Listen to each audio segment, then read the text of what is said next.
Salve, povo de Deus! Venho trazer para vocês uma breve reflexão sobre o Evangelho de hoje. Trata-se da passagem bíblica retirada do Evangelho de São Lucas, capítulo 6, versículos de 20 a 26. É o chamado Sermão da Planície, ou também conhecido como Discurso das Bem-aventuranças. A primeira coisa que nos chama a atenção é o fato de, por ser muito mais popular a versão narrada no Evangelho de Mateus, facilmente se associa as bem-aventuranças ao chamado Sermão da Montanha. De fato, Lucas usa outro elemento, outra topografia.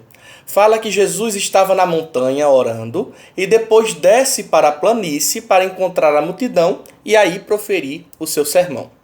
Essa diferença de relevo, Sermão da Montanha no Evangelho de Mateus e Sermão da Planície no Evangelho de Lucas, se dá pelo fato de Mateus sempre dar destaque aos símbolos judaicos em seu evangelho. Assim sendo, ele associa, inclusive de forma simbólica, usando termos e relevos parecidos, as bem-aventuranças com os 10 mandamentos recebidos por Moisés no Monte Sinai. Montanha, monte, é assim a associação. Já Lucas vai dar menos importância aos elementos judaicos e vai narrar a mensagem de forma mais cosmopolita, isto é, acolhedora de todos os povos. Até mesmo no discurso, as falas de Jesus no Evangelho de Lucas trazem menos referências aos textos judaicos antigos, se comparadas à versão narrada no Evangelho de Mateus. Vale destacar também que essa característica de abrangência mundial da palavra do Evangelho, da mensagem do Evangelho, é destacada por Lucas nos versículos imediatamente anteriores aos versículos que hoje refletimos, pois fala que as pessoas da multidão que se juntara para ouvir Jesus vinha de diversos lugares do Império Romano. Ou seja, a mensagem não era dirigida apenas aos judeus. Mas vamos agora à própria mensagem. Lucas fala 4 bem-aventuranças e 4 ais. Esse discurso é relacionado com a instauração do reino de Deus e o julgamento feito pelo Filho do Homem. Isso fica mais claro tanto na menção direta ao reino de Deus dada no versículo 20, quanto na utilização do título Filho do Homem, que faz alusão ao mesmo título dito no capítulo 7 do livro de Daniel, que fala exatamente do personagem que vem julgar e instaurar o reino de Deus. O julgamento aqui proclamado é a manifestação da verdade de cada um, assim como Deus conhece profundamente.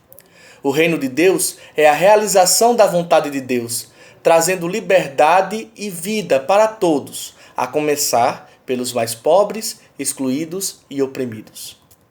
A propósito, a relação pobre-rico é metodologicamente utilizada por Lucas como símbolo para abranger todo o contraste social da época.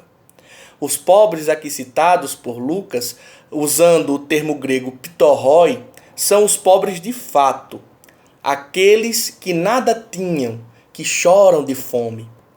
Além da pobreza material que enfrentam, esses pobres ainda sofrem com insultos, maquerência e injustiça. São esses pobres que na maioria das vezes demonstram mais fé e profetismo, esperando e anunciando a justiça de Deus, e por isso são odiados. Os 4 ais trazem a outra face da sociedade. Nessa associação, Lucas mostra que entende que a pobreza da maioria está diretamente relacionada com a riqueza de uma minoria.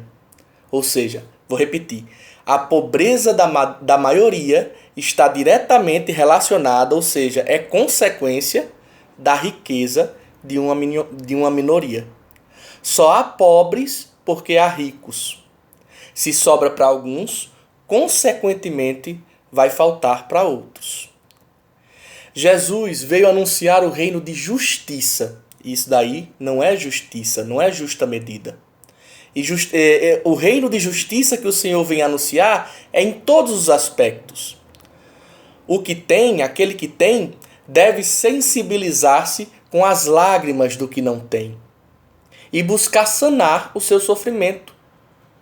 Os que são celebridades e recebem elogios devem usar a sua influência para diminuir as injustiças, porque os elogios muitas vezes são baseados nas características os elogios muitas vezes não são baseados nas características próprias da pessoa elogiada, mas sim da admiração de quem elogia diante dos bens que essa pessoa possui. E como diz a primeira leitura de hoje, que é retirada da primeira carta de São Paulo aos Coríntios, a figura desse mundo passa. Peçamos então ao Espírito Santo, que habita em nossos corações, que nos torne mais sensíveis ao sofrimento dos nossos irmãos, para que as suas lágrimas não sejam vistas com naturalidade e os seus gemidos de dor não sejam abafados por nossos egoísmos. E assim, incomodados com o sofrimento, incomodados com a injustiça, busquemos instaurar a justiça, sanando a dor dos irmãos que sofrem da forma mais efetiva, humana e digna possível. Que assim seja. Glória ao Pai, ao Filho e ao Espírito Santo, como era no princípio, agora e sempre. Amém.